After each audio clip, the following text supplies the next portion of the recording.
las públicas. Entonces vamos a tratar de aprovechar el tiempo que tenemos para hablar con dos especialistas, el uno de temas energéticos y eléctricos, como es el ingeniero Pedro Gamio, y a mi izquierda la doctora Marilú Martens, que ha sido ministra de Educación, la recordamos mucho en esa función, y al mismo tiempo es una persona comprometida con el sector ahora en su vida postministerial. Comencemos por lo más importante, que en la educación son nuestros niños.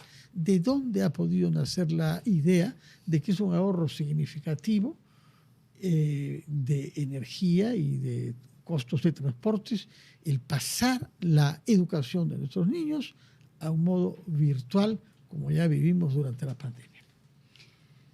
¿Qué tal, Fernando? Pedro, mucho gusto. Buenas noches, señora Marilú Martens. Es muy agradable volver aquí a RPP. Lamentablemente no con el mejor de los temas, ¿no? Porque es algo recurrente. Fernando, tú dices de dónde, a quién se le ocurre que eso realmente nos va a generar un beneficio ante una crisis.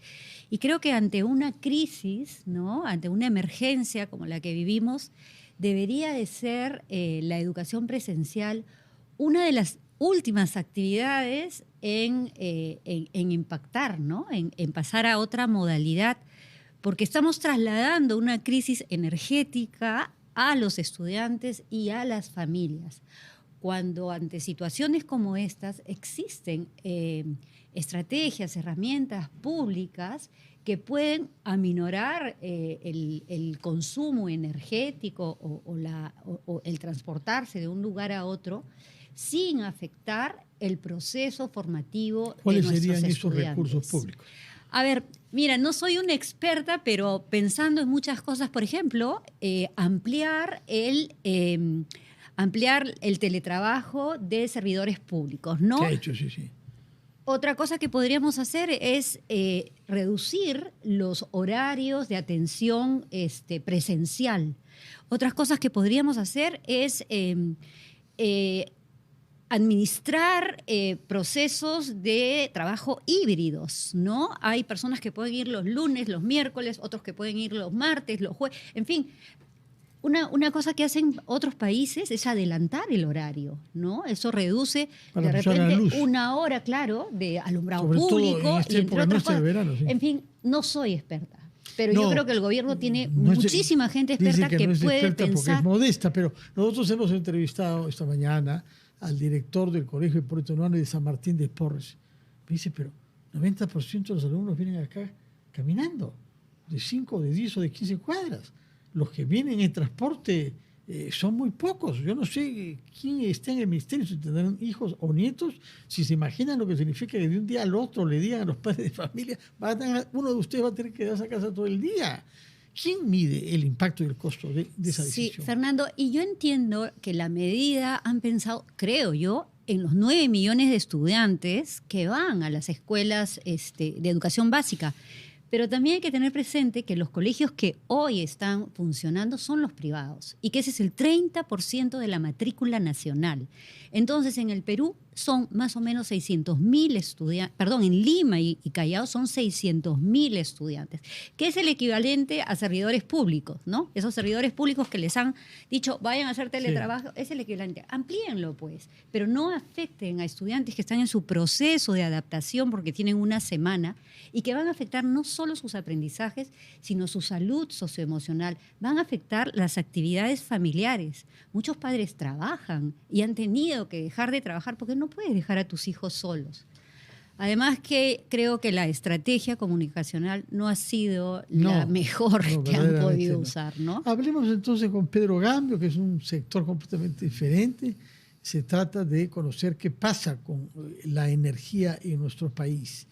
No sabemos cuál es la causa de esta situación, ni quién va a asumir las responsabilidades y los costos. Todavía no sabemos, no hay ningún informe sobre eso. Se nos ha prometido que Ocinermin lo hará, porque han habido funcionarios de Ocinermin ahí, además de los investigadores de la propia empresa, naturalmente. Ahora, lo que sí usted sin duda sabe es cuál es el impacto sobre los diversos sectores: transporte, gas de hogares, gasolina para los privados y para los taxistas, y sobre todo industrias y generadores de electricidad. De los datos sobre quién está sufriendo cuánto. El impacto es enorme. Vamos a ver, por ejemplo, un taxista que llenaba su tanque con 30 soles, ahora lo hace con 90 soles. Y el gobierno le dice, te voy a dar 120 soles de ayuda. Y ni siquiera de inmediata redención. Eso no funciona. Lo que se ha tenido que hacer, de acuerdo a la experiencia y a la práctica de muchos años, es el Fondo de Estabilización. Es decir, bajar el precio a través de los impuestos que el Estado cobra de los... Bajar el precio de la gasolina por la crisis, porque estamos deteniendo con eso la inflación, estamos deteniendo la recesión. El golpe es al corazón del Perú, es el bolsillo de toda la gente, sobre todo de la gente más necesitada. Lo de 120 soles es un paliativo muy pequeño. ¿Por qué no se ha recurrido al Fondo de Estabilización hasta ahora? Porque se ha mencionado, Waldo Mendoza lo ha preconizado aquí en el PP la semana pasada. Ayer la primera ministra ha dicho, están estudiando. Yo no creo que haya mucho que estudiar, porque hay demasiada base de datos que demuestra, además, Waldo es un economista de larga trayectoria, esta no es solamente una medida de ayuda, sino es una medida también de defensa de la economía nacional, porque todo el esfuerzo hecho de tanto tiempo se ve truncado por la mezcla de entre inflación y recesión. De acuerdo. Ahora, ¿cuál es el impacto sobre la generación de electricidad? Porque más o menos producimos el número de megavatios que consumimos y más de la mitad viene de hidroeléctricas. Y estamos en época de lluvias, de manera que en principio esas hidroeléctricas pueden generar un poco más. Explíquenos. 50% es hidroelectricidad, 40% es gas, pero eso está suspendido, entonces se ha reemplazado con diésel. El diésel multiplica el costo de la energía, ya no es $30, puede llegar a $200 megavatio hora o más. Eso ¿costaría más a quién?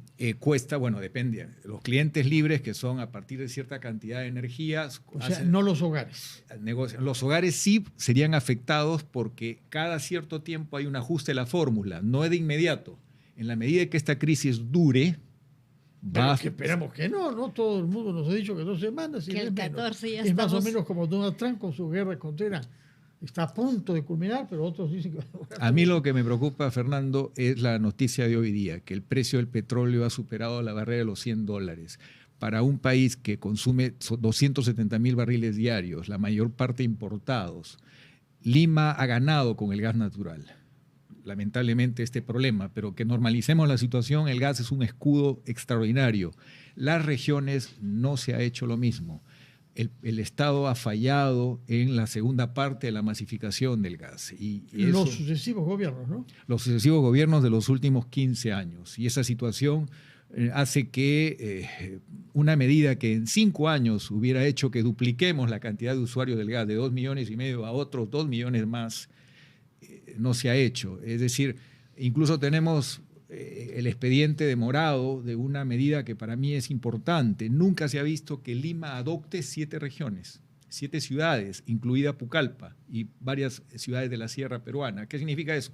Un pequeño incremento para los limeños que no lo vamos a percibir significa una oportunidad de tarifa casi igual para 7 ciudades, 6 de la sierra, que van a tener en 5 años un plan tan agresivo de masificación como el que ha tenido Lima. Lo que tiene que hacer Ocinermin es revisar que la inversión esté totalmente conforme con la tarifa que se va a pagar por esas inversiones. Pero lo más importante es que va a generarse una oportunidad que nunca han tenido la gente que vive en Huancavelica, la gente que vive en Huancayo, la gente que vive en el Cusco, la gente que vive en Pucallpa, las personas que viven en Abancay, estamos hablando, y en Puno, estamos hablando de una medida que 20 años por inversión se demoró y fracasaron, porque nadie... Desde que se descubrió el yacimiento de gas en la Shell, ¿no? No ven negocio porque son lugares donde el mercado es pequeño, pero así empiezan las cosas y van progresando. Pero ese cambio es urgente.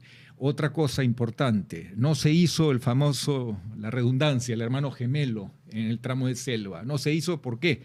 Porque en el 2011 se pensaron, vamos a sumar esta parte al proyecto de gasoducto andino del sur. Y como el proyecto de gasoducto andino del sur se cayó a causa de Odebrecht y los problemas de corrupción, el plan de contingencia se cayó también. Entonces, en este momento no tenemos lo que sí hay en sierra y hay en costa, una línea alternativa, que es esencial para estar tranquilos, porque en cualquier momento puede ocurrir un problema con uno de los ductos. Pero hay otra medida, que son unidades modulares de regasificación, que esas se instalan con una rapidez que te sorprende. En 3 puertos de la costa, estas unidades modulares significarían una gran ayuda. No ¿Cuántos solo, días? Estamos hablando que, sin considerar el estudio de impacto ambiental y todo eso, que hay que añadirle un año más, Sí. pero las unidades modulares se pueden instalar en 15, 18 meses fácilmente. Bueno, en todo caso... Pero hay un tema, Sí. el barquito metanero, que ahí hay que acondicionar el muelle de Perú LNG, las instalaciones de Perú LNG, esa es una negociación, pero vale la pena. Un barquito metanero puede llevar muchas más moléculas de gas que los camiones que tenemos hoy criogénicos. Entonces estaríamos creando un ducto virtual que haría que salga de Lima el gas a un nivel importante. Pero todo eso no se ha pensado. De la misma manera que en materia educativa, en Marilu Martes, pasamos de lo más técnico y material, por así decirlo, si es que la energía es material, no lo sé, usted sabrá, ingeniero, a lo más espiritual, porque la educación es un proceso espiritual, es decir, de formación de seres humanos. El director de la escuela, Hipólito Unanue, nos dijo, el que ha tomado esta decisión no sabe que nuestro oficio consiste en que los jóvenes se pongan en relación entre sí. Vienen a la escuela para aprender a comunicarse y aprender los unos de los otros y de lo que nosotros maestros les enseñamos. ¿Qué lecciones hemos sacado de la grave crisis causada por la pandemia? Usted estuvo en funciones, usted ha seguido de cerca eso, y las consecuencias que eso tuvo sobre la desigualdad educativa que marca tanto nuestro país, ¿no?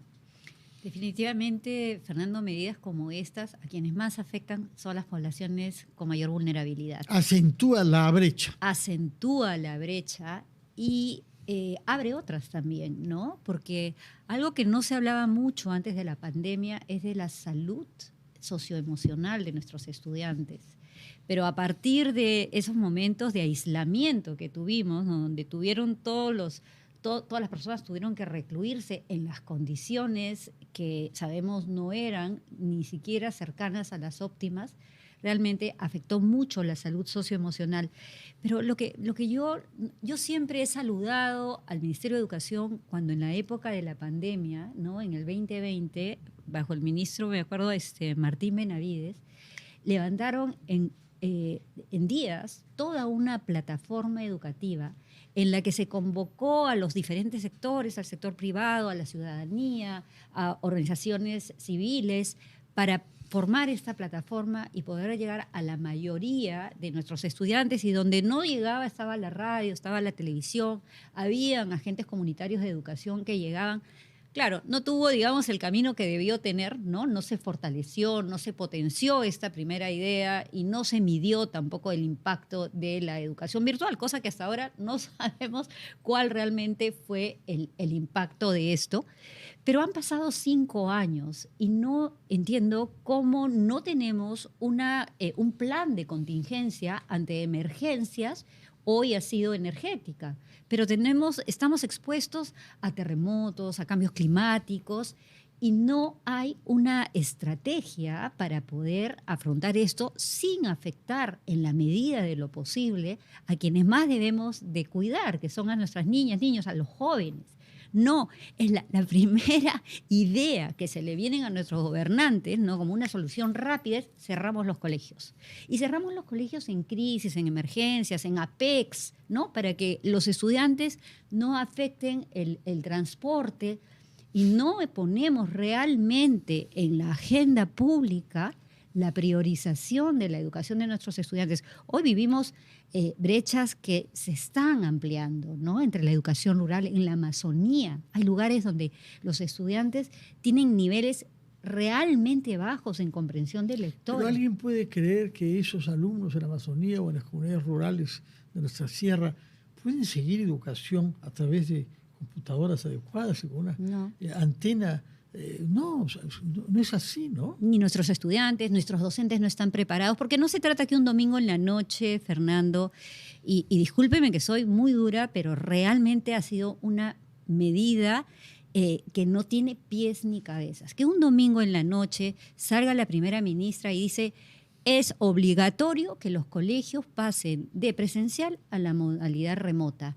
Como si se pasara de no se aprieta gas un botón natural a la gasolina, ¿no? Exacto. Cambiamos no se aprieta un botón y se afecta realmente como lo dije antes, no solamente el aprendizaje de nuestros estudiantes, la salud socioemocional. ¿Cuántas niñas y niños comenzaron la semana pasada su educación y les costó tanto y de repente los mandan a su casa? Sí, dime, Pedro Gamio, tú escucharás con sorpresa que en el mundo educativo pueden tomarse esas decisiones con esa rapidez. Lo contrario, más bien pasa en el mundo de la tecnología y de la energía, ¿no? ¿Por qué hemos llegado a esta situación de dependencia tal de un único ducto? No ha habido inversión en los últimos años, a pesar de que hay yacimientos. No va a haber solo uno en nuestro territorio. Se habla de Candamo, se habla de algunos otros yacimientos, pero no ha habido inversión. Me faltó mencionar la necesidad pronta de convocar una licitación para sistemas de almacenamiento de energía, baterías y otras formas para que la energía solar... en el contrato de concesión. Para que la energía solar pase de 10% a 20, 30%, porque es muy barata, no contamina y el Perú tiene un gran potencial. Sí. Estos sistemas de almacenamiento reducirían la dependencia al gas que hoy tenemos. Eso por una parte. Ahora tu pregunta. ¿Cómo la electricidad reemplaza al gas para el transporte? No, estamos hablando eléctricos casi no hay, no se promueve. Estamos hablando de electricidad, mercado eléctrico, donde el gas es 40%, pero acabas de dar un punto muy importante. Ya Chile tiene 3.000 buses eléctricos en la ciudad de Santiago. ¿Cuántos en Lima? 20, 25. Pero somos potencia mundial. O sea, ese es un drama. En pocas palabras, y la pregunta es ¿cuánto nos cuesta que 3 ministros coordinen con la empresa privada y con la banca internacional un crédito blando para que haya 1.000 centros de carga rápida en las 5 principales ciudades del Perú? Tendríamos la calidad de una alternativa que ya sería hoy, de acuerdo a los estudios que se hicieron hace 15 años, el 2030 deberíamos haber tenido el 10% del parque automotor urbano del Perú movido con electricidad. Esa es una solución de fondo. Pero otro tema importante es, si no afrontamos el problema, no castigando a los muchachos, a las chicas que están estudiando en un país que necesita mucho de educación, es el planeamiento estratégico. Hemos perdido planeamiento estratégico. ¿Quién es el presidente de CEPAL? CEPLAN, perdón. El CEPLAN es una isla. Pero yo hace tiempo que no iba a hablar de señor presidente. ¿Hay algún plan? Fernando, tienen un lindo trabajo, pero yo te pregunto, revisemos ahorita la agenda del Consejo de Ministros, ¿cuántas veces ha intervenido el presidente de CEPLAN y cuántas veces se le escucha? Ese es el problema. Entonces, y lo otro, cuando yo practiqué en el ministerio hace algunos años, encontré a los profesores eméritos de las mejores universidades haciendo estudios para su país. Hoy ya no existe eso. Todo se terceriza, son órdenes de servicio y todo depende del sector privado. No hay carrera pública. Palabras finales de Marilún Martens. ¿Qué es lo que transmitiría usted a las autoridades y a los padres de familia? Bueno, primero a los padres de familia que sean amigables con la situación, ¿no? Tenemos que gestionar emociones porque definitivamente eso nos está llevando a un estrés alto, ¿no? Y atender a los hijos dentro de los espacios del hogar, de la casa, atender el trabajo en las condiciones que no todas tenemos de manera igual, es difícil. Entonces, sí pido a padres y madres de familia gestionar estas emociones, ¿no? Y, bueno, hablar también con los colegios, ¿no? Hay muchos colegios que han optado porque de inicial hasta segundo de primaria sea presencial, ¿no? Y después puede ser remoto. De excepción, a la cláusula, sí. Entonces, hay una serie de cosas, pero yo tengo una pregunta que hacer porque es una preocupación muy grande. La primera ministra ha dicho que esto se acaba el día 14. El 14 soluciona. El día 16 de próximo lunes, 9 millones de estudiantes que hoy son, bueno, el 30% de privados, pero 9 millones de estudiantes de educación básica, de escuelas públicas y privadas, van a ir a las clases. No quisiera que el domingo 15 salga el ministerio o la primera ministra a decir: mañana todo el mundo a su casa, ya vean ustedes cómo hacen. La vamos a invitar el lunes, en todo caso, si sucediera eso el domingo próximo. Marilún Martens, muchas gracias. Recuerdo que usted ha sido ministra de Educación. Se nota el amor que tiene todavía por esa responsabilidad en nuestro país. Y Pedro Gamio, ex viceministro de Energía. Muchas gracias por estar con nosotros. Tenemos que ir a la